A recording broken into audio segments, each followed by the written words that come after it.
Good afternoon, everyone. Good afternoon. I've been handling these my whole life, so I don't need to hold it. I know it'll hear me.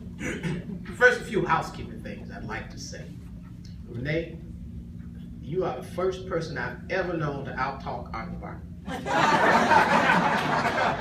When we were children, we were young people, Arthur would address adults on an equal level. We'd be, ooh. He called my mom Chris.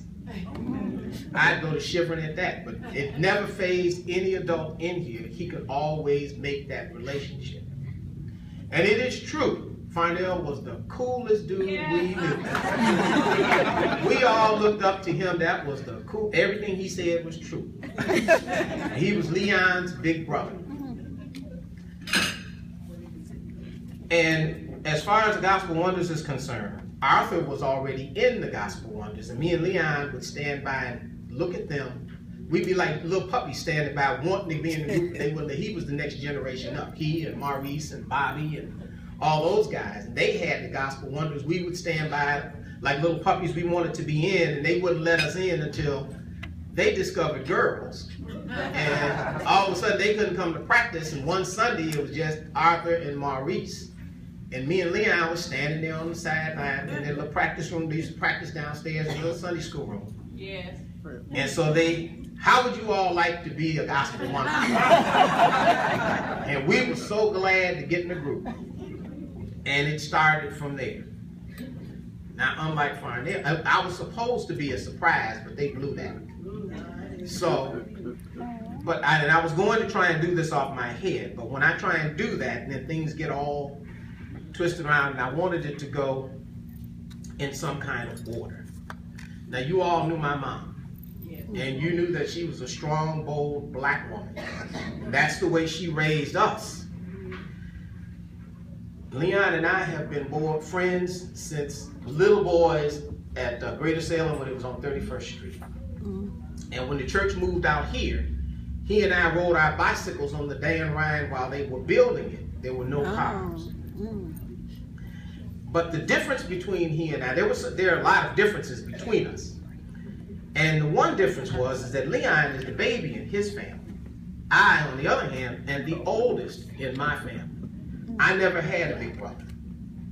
So Leon had his brother and sisters to go to. And I was the one that had to be figured out. My mother trained me, and that was it. Okay? And so he was the big brother that I never had. Their family was the rest of the family that I never had in terms of brothers and sisters.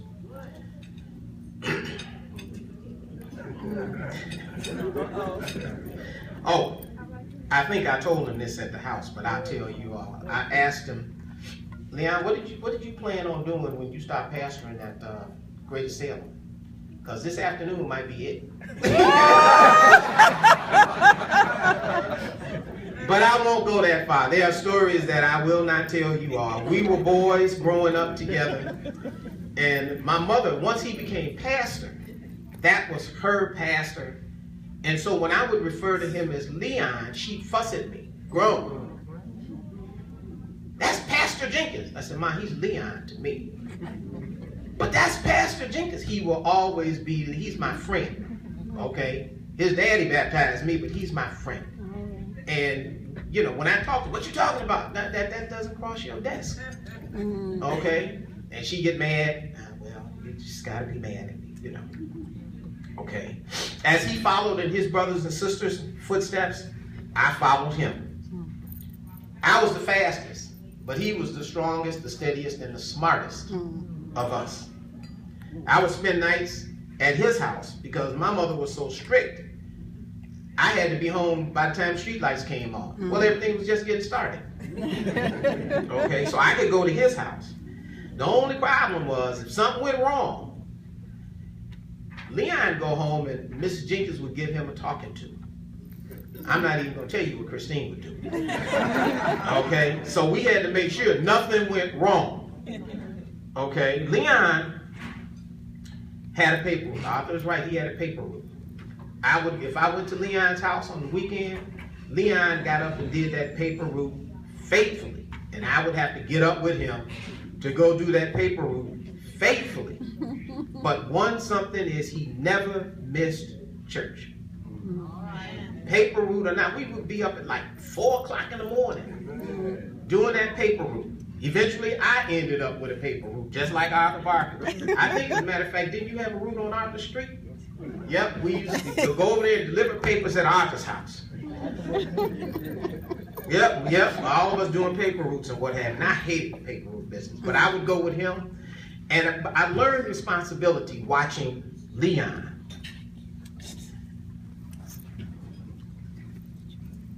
And this is why they have teleprompters in TV. That's a story in itself, because one day I wasn't turning my pages and the teleprompter broke.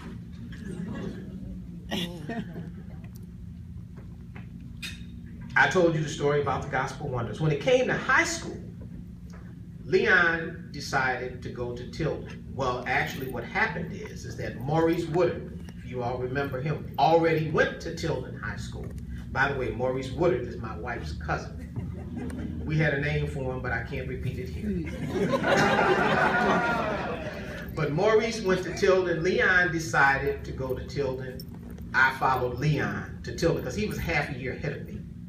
I went to Tilden with him.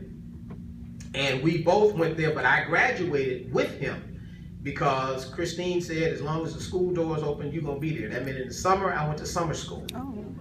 And so I caught up to him, and we graduated high school together.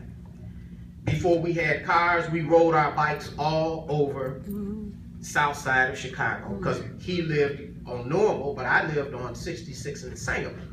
So it's either walk or ride. And I would go, I would ride my bike over to Leon's house, we'd ride over to Arthur's house, and there was one of us that you all don't hear a whole lot, Homer. We were like inseparable, all three of us, me and Leon and Homer for sure. And Homer, by the way, was god brother or something to Arthur. So we were always tied together, but we were all in church all the time. After we got out of high school, Vietnam was going along. Leon came up with the idea, I believe. We would join the reserves. That way we don't end up in the Army or the Marines. So we both signed up to go take the Air Force test. Like I told you, he was the brightest and the smartest. He passed, I fell asleep during the test. So I ended up in the Naval Reserve. And that was our military service. But I was following him because if he hadn't thought about that, I probably would have ended up in the Army or the Marines or something. As boys, we hung together doing everything together. I mean, it was even then the script was written. Homer and I always told Leon, Leon, you're going to be a pastor like your daddy. The clean version is, no, I'm not. He would hate to hear us saying that. He swore up and down he was not going to be a pastor like his father. Leon, and Homer would tell him, you're going to be a pastor like your daddy. That's all I got to say. That's all I got to say. 25 years, and he is exactly where we predicted he would be. Okay, we even dubbed him our spiritual leader. You know, as kids, we'll give a title. But the fact of the matter is that we meant that. Leon was there whenever we needed him. Leon was our spiritual voice and conscience. Whenever we needed something, when we had problems in our family, we would go to him. Even now, I'll call him on the phone. By the way, I am now Deacon Stanley Coleman. All right. And that was you all are my family. I tell you this all the time. But when I was a child, my grandmother came to Greater Salem, and she brought me by hand. And she told my mother, this boy is going to church. I was first.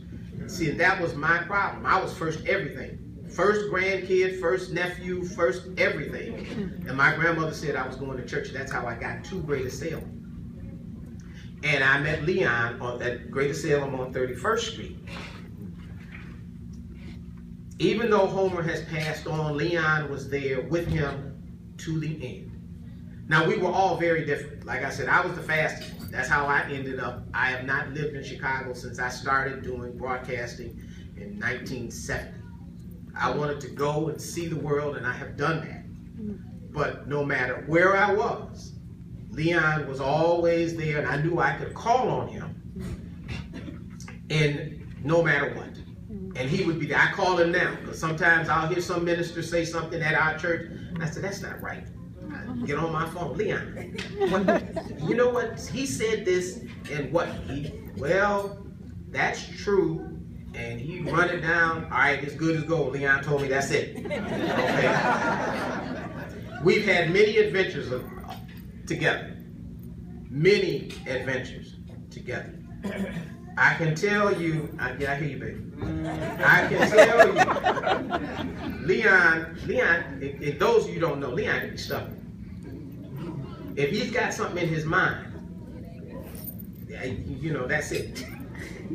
I have been stuck on highways all over the place with Leon because his car broke down. He was not going to leave that car. And here we are in the middle of the night on the highway in the country, the two of us, pushing his car down the highway because he was not going to leave his car. Okay, and his brother gave him his Volkswagen. Leon loved that car. Loved that car. So when the engine burned up, he wasn't giving up on that car. Got that engine fixed. 30 days later, we're going somewhere else. Leon, what does it mean when there's smoke coming out the back of the car?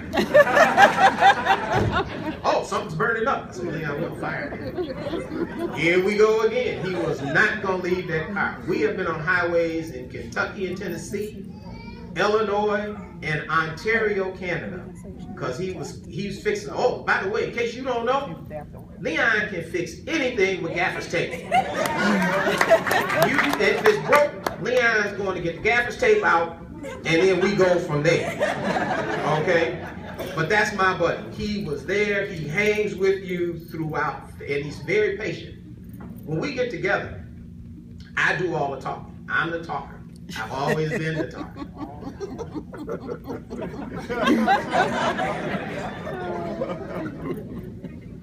Even my grandkids say that. Okay? But he listens. And I don't have to ask Leon nothing.